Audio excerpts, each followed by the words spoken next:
How's everybody doing tonight? Fantastic, fantastic.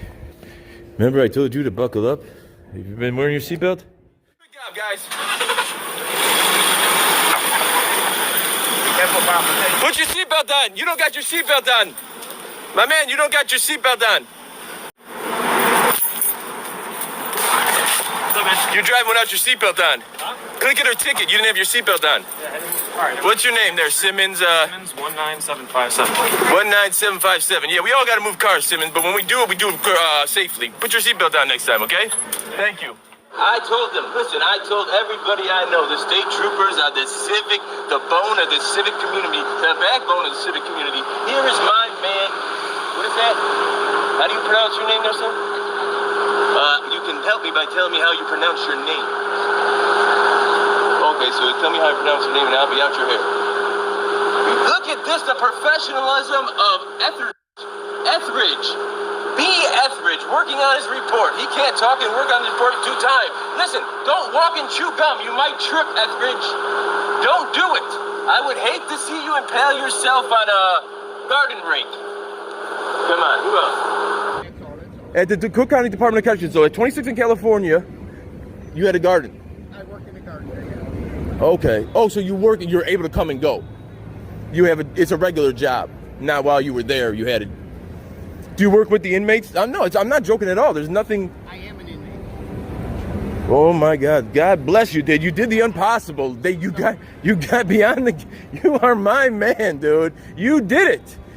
Look at. I have just found the great white hope. I have found a unicorn. Hello, gentlemen. What is the talk around the water cooler today? What's the talk around the water cooler today? Can I take part in this conversation? No. How you doing, sweetheart? I don't know if you know this, but somebody did some terrible graffiti on the side of the building when you guys weren't looking. What? They put some graffiti on the side of the building. They did? Yeah. Okay, why are you smoking in a city vehicle? Not smoking. You're not smoking in a city. Why are you so hostile? I'm not hostile, but you're blocking the street now. You had your cigarette in a city vehicle? You're smoking in a city vehicle? Are you kidding me? You know what I want to do? I want to take your pension and donate it to the Little Sisters of the Blind. I'm glad you do. That's what I want to do for you. Those SOBs in River Grove, they got a new Starbucks and now they think they're the cat's pajamas. ID for you, what's that? That is Rule 37. It's right below Rule 36 and right above Rule 38 on the CPD policies and directives. Rule 37, Chicago Police Directives. Rule 37, you are to give your name, rank, and star number when asked by any member of the department or any member of the community on or off duty. So again, I'm going to ask you, what's your name, rank, and star number? You want an ID? You want an ID? Rule 37, you're going to give your name, rank, and star number to any member of the department or any member of the community. Rule 37, chicagopolice.org. Okay, well, Rule 37. Give me your ID. ID. Rule 37, you're going to give your name, rank, and star number to any member of the department. I'm not even going to say. I'm sick of saying it. Stop, receipt. Oh, I wanted to ask you guys about that. I'll wait. Is that your personal phone, sir? You wouldn't be using your personal phone. Hey, what? Be Hey, nice. whoa, wait. You better calm that tone down right now, sir. For you to be on your personal phone and then talk to me in that manner is highly, highly, highly irresponsible. We're going into the hornet's nest. How are we doing today? Not bad at all, sir. What I wanted to know is, how would I go about getting an event number? An event number, and Officer Finnegan called over the radio. On Thursday, about 1:15, I would say, sir. Mm-hmm. And you call an event number for what? She called an event number because she felt like she was being harassed. She was being harassed? She felt like she was being harassed. That's correct, sir. Okay. So, can you have a seat over there and I'll see, can I help you? Is there chairs over there? Yes, over there by the brown doors. Okay, well, I'll stand and wait for you, Officer Givens. How you doing, Sarge? I have been better, but what can I say? Sarge, do you generally give out those event numbers? Sarge? Do you generally give out those event numbers? An event number. If an officer says, "Can I have an event number?" to the dispatcher, and the dispatcher replies, do you generally give those out? To me, Sarge, to me. No. Sarge, what's your name? Sergeant Sandoval. Star number? 1079. Okay, so if you don't give them out, what am I doing here in the corner?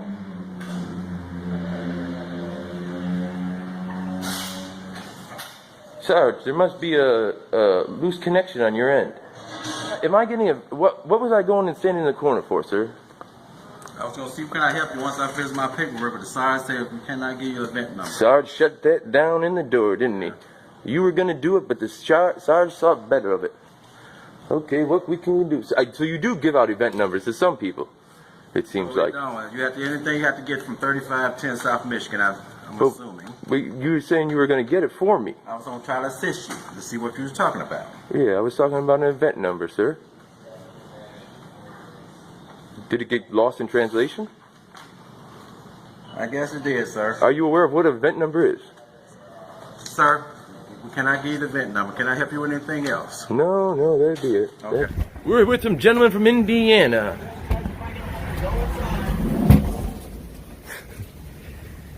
These gentlemen came a long way from Indiana. They wanted to say hi, so I said I'd sit back and watch.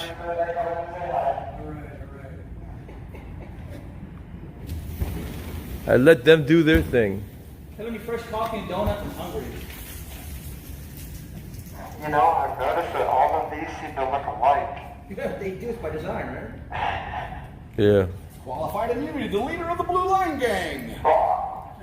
What we are doing is coming into police stations and looking for thin blue line flags. And I'm sure you heard in different programs in which they say, trade in your gun and we'll give you a gift card, we'll give you whatever, right, for the community?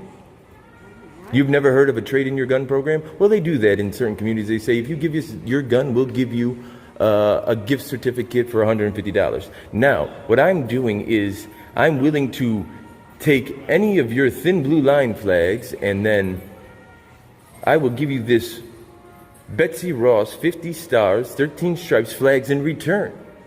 And even trade. Honestly, not that even. I feel like you're getting the better end of the deal. As I'm giving you an American flag, you are giving me a facsimile, a cheap copy of one. So, do you have any thin blue line flags in this foyer? I don't see any, no, ma'am. In fact, I see a lot of American flags, which I'm very, very happy to see, Studi. How you doing, Sergeant? Is it Sergeant? Can I get your ID from me? I cannot pronounce that. I'm sorry? Wiki 2203. There you go. Thank you. A gentleman unsolicited told me to go home. It's 1 o'clock in the morning. But as usually, people are a little bit rude when they put on a uniform or when they get a badge. You know, you give somebody a badge, a gun, and a souped-up car, and all of a sudden they're Rambo, right? That gentleman is no more than 150 pounds. A stiff wind would blow him away. I hardly think he would have that same attitude if he were not amongst his friends. So, like I said, I don't see on anybody's uniform or anything, but I do feel the fact that you don't want to answer or engage with the public, you are to seek out, and you don't even have to seek out. I came to you, yet you don't want to comment. Is there a reason why you don't want to engage in your public, in a conversation with the public? Is no comment. That whole seeking out and engaging with the public part of the CPD policies and directives, you said you must have been late for that part in the sergeant's exam, huh? Sure, right? Just belittling, huh? You don't want to.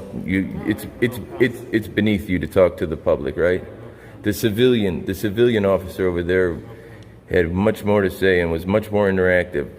Why don't you guys trade shirts? Why don't you give him that white shirt and give her? You take that civilian. I think we'll be in better hands at that point. Do you see anything? Do you see my logic there or no? No comment? There, I got you. See, look at that. You didn't even have to say it. I said no comment for you. Well, I'm going to look around. I'm going to tape my public servants in the course of their duties as the Supreme Court has upheld. If you don't believe that, get William Rehnquist, Sandra Day O'Connor, Clarence Thomas. Get them on the phone. Hold it in landscape mode. That's portrait. That makes no sense. We live in a landscape mode. That's absolutely ridiculous. But thank you for the cam back. Cam back, you can blame it all on me. That's the most, I don't know if your subordinates think that they're trying to antagonize me by putting their camera up. That hardly bothers me, especially when you do it in the wrong way. It makes them look foolish. So this gentleman, in his infinite wisdom, told himself, I'm going to go out there, I'm going to point my camera at him in the complete wrong direction. Oh, get off camera. Exit stage left. Embarrassing, embarrassing, embarrassing. Now, I did come in here very, very polite. I mean, you can't say that I didn't.